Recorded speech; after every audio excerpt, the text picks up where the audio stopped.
I've got to just say it. Some days I feel completely, totally fried. I'll spend like hours trying to unwind, scrolling, watching videos, just consuming stuff.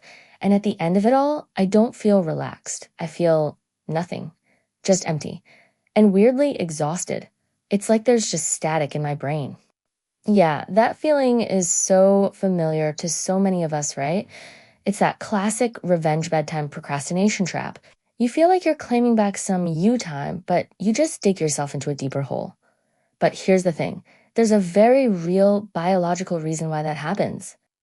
And this is the absolute most important thing to get straight from the get-go. That feeling of emptiness isn't some kind of moral failing on your part. You're not lazy, you're not weak. Your brain's ancient survival hardware is literally being hijacked by modern technology. Wow. A hypodermic needle. That is intense.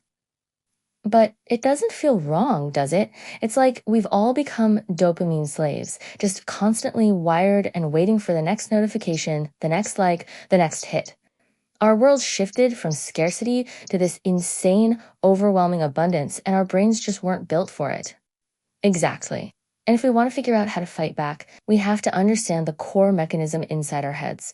Dr. Lembke calls it the pleasure-pain balance, and it's super simple to picture. Just think of a seesaw. That's the key. Your brain processes pleasure and pain in the exact same spot. They aren't separate things. They're two sides of the very same scale.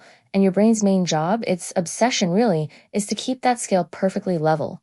That balanced state is called homeostasis. Okay, so let's walk through it. I scroll through a funny social media feed or I eat a donut. Bam, I get that little burst of dopamine, the feel-good chemical, and my seesaw tips over to the pleasure side. I feel good. Makes sense. Right, but your brain instantly freaks out. It goes, whoa, whoa, that's too much fun.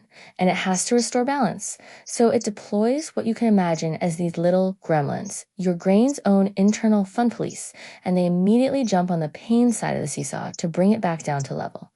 It's a completely automatic response. But here's the absolute kicker. The gremlins, they're not very precise. They don't just bring the seesaw back to level. They push down so hard that they tip it over to the side of pain for a little while. And that fleeting feeling of pain, that slight deficit, that is the craving. That's the itch for one more donut, one more level of the game, one more scroll. That's your brain trying to fix the dip. And just look at the scale of what we're dealing with here. A piece of chocolate? A 55% bump in dopamine. Our brains can handle that. But look at amphetamine, a 1000% increase. Our modern world is full of these incredibly potent high dopamine rewards that are way beyond anything our brains evolved to handle. It's a firehouse. And the more you slam that pleasure button, the more gremlins your brain recruits. They get bigger, they get stronger, and eventually they don't even leave. They just set up camp on the pain side of your seesaw. This is that threshold increase. It's why the first hour of a new video game is absolutely amazing, but the fifth hour, well, it just feels like you're trying to not feel bad. So you can start to see how this isn't really a personal problem, is it? It's an environmental one. We are surrounded 24/7 by things designed to tip our seesaw. This metaphor from the book just says it all. Our brains are like cacti. They evolved for a desert, a world of scarcity, where a little bit of pleasure was a huge reward. But we are now living in a rainforest of endless stimulation, and we are quite literally drowning in dopamine. So what do? We can't just get rid of the rainforest, but we can learn how to survive in it. This is where biohacking comes in, where we start to consciously take back control of our own biology. So the first and most obvious strategy is something called a dopamine fast. You basically just stop. You purposefully stay away from your biggest dopamine triggers, whether it's your phone, sugar, gaming, whatever, for a set amount of time.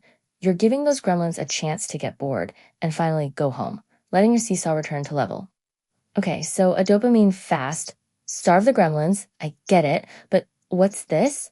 Now you're telling me the real secret is to deliberately seek out pain? Wait, what? No way. Why would anyone do that? That sounds absolutely awful. I know it sounds completely backward, but it's the exact same seesaw logic, just in reverse. When you intentionally do something hard, like a tough workout or jumping in a cold shower, you are pressing down on the pain side yourself. So what do the gremlins do? They rush over to the pleasure side to balance it out. And when they overcorrect, you're left with a lasting, elevated feeling of well-being. You're getting dopamine, but indirectly, and it lasts so much longer. And just how powerful is this effect?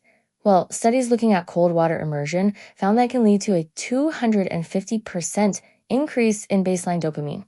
And here's the best part. That good feeling doesn't just vanish. It can be sustained for hours after you get out of the cold. So here it is. This is your toolkit for getting control back. Intense exercise, cold showers, intermittent fasting, even just the mental strain of really deep focused work, these things aren't punishments. They are scientifically backed tools for resetting your entire pleasure-pain balance. And of all these tools, we have to call out one in particular. Dr. Lembke is crystal clear on this. The data is overwhelming. Regular, intense exercise has a more powerful and profound positive effect on mood, anxiety, and focus than any medication. It's the ultimate way to press the pain side of your seesaw. So here's the bottom line. The path to actually feeling good in this crazy modern world isn't about chasing the next quick hit of pleasure. It's about learning to embrace a little bit of discomfort. So, I mean it, when this is over, put your phone down. Go do something hard right now. It's a totally different way of thinking, for sure. But once you understand this seesaw, you actually have the power to change things. So we want to leave you with a question to really think about. What's that one thing you always reach for? That one habit that promises relief, but always leaves you feeling just a little more empty?